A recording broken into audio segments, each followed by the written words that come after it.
Сәлем достар, менің атым Мадина. Біз қазір математика сабағын қалай өтетінін көрсетеміз.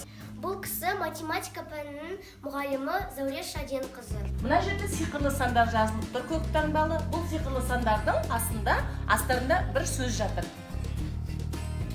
Не жазып жатыр? Келесі сөз.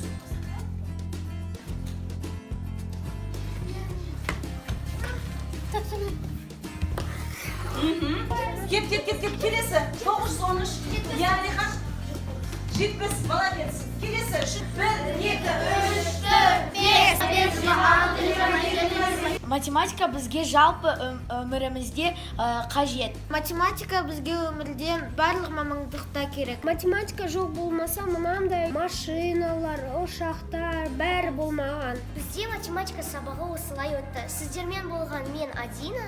Сау болыңыздар.